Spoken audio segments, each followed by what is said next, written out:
Life is so stressful. So much to do, such little time, deadlines, busy trains, angry people. Sometimes it seems like there's pretty much no way out. But supposedly there is, at least according to these guys. They have an answer that can help people like me with our stressed, anxious, and even depressed selves. And apparently it's pretty simple. It's even just one word: mindfulness.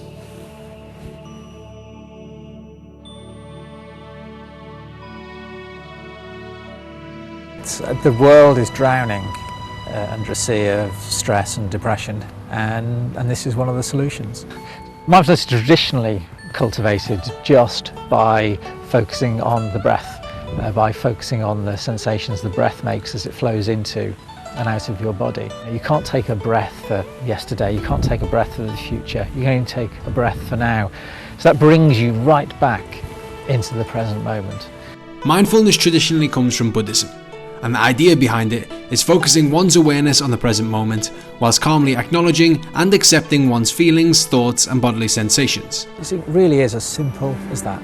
Just 10 minutes of closing your eyes and focusing on the breath and learning how your mind works and how it ties itself in knots. That's all you ever need to do. We have all these different diets, all these different meditation techniques. What makes people believe, what can I tell people it's not a fad, or is it a fad? It's not a fad. You need to look at the evidence, and the evidence is clear. It's brilliant for a whole range of serious mental health complaints, but also just the sheer hassle of day-to-day life.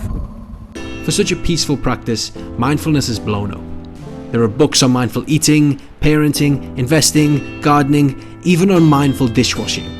As well as that, it's made its way into corporations, classrooms, prisons and hospitals. And this is all because there's growing science that mindfulness actually works.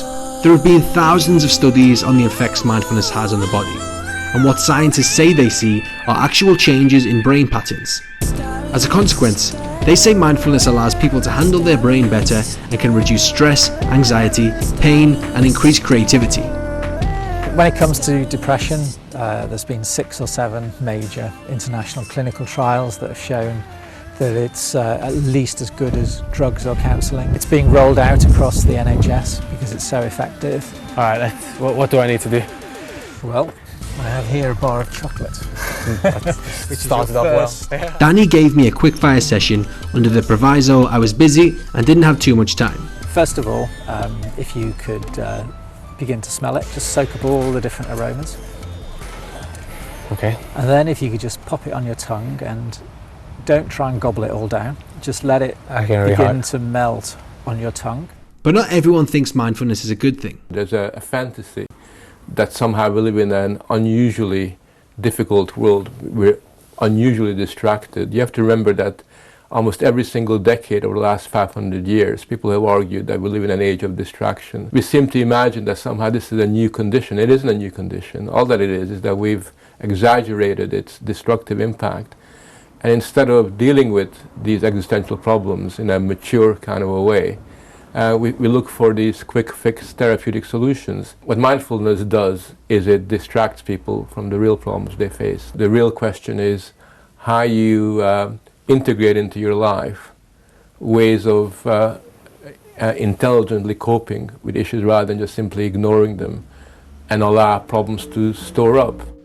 Those in the world of mindfulness, though, would argue that it's not about ignoring your thoughts, it's about acknowledging them and sorting out stress. And since today had been particularly busy and stressful, to finish it off, I headed to one of London's secular mindfulness centres.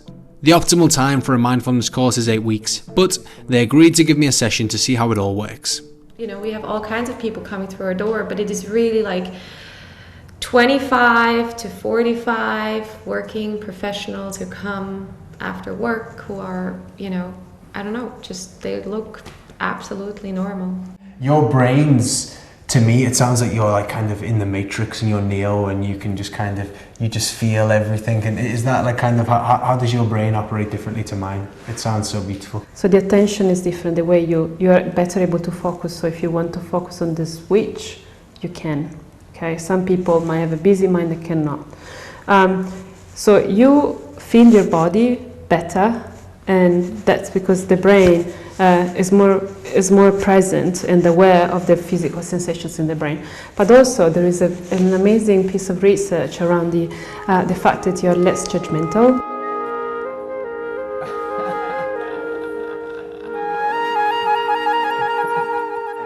Hello, I'm Andrew. Jackie. So how come you started doing mindfulness? Well, last year I was diagnosed with cancer, and it completely transformed my life.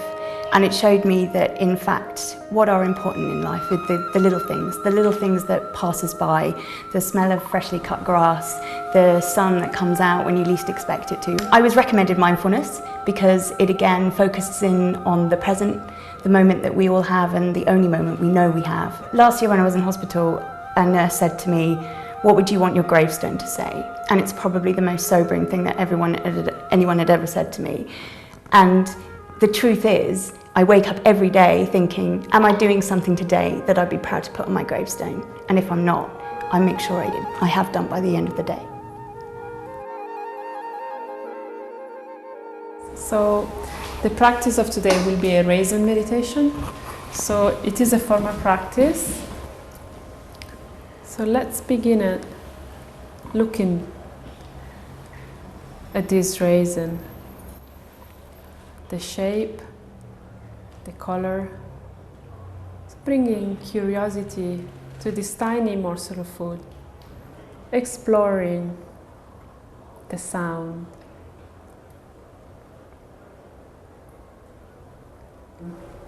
This familiar thing, try to follow the raisin down your throat, all the way down your stomach. And when you're ready, opening your eyes. So you were able to bring your mind back? Yeah, it was nice. Thank you. Yeah, it was. That was very difficult. It was very difficult to concentrate. I think I ate the raisin about 5 minutes earlier than I was meant to. I didn't realise. But yeah, it was also the most I've ever thought about eating a raisin. Yeah. It just made it more delicious, even though it's so small. Lovely. Thank you Nice. for sharing that. So that was my first real session of mindfulness, and although it was not the easiest thing and it was a bit weird because I had to listen to a raisin, having a bit of peace and quiet in the daytime cannot be underestimated, and there is some science behind it, and I did enjoy it, so I think I'm going to give it another go.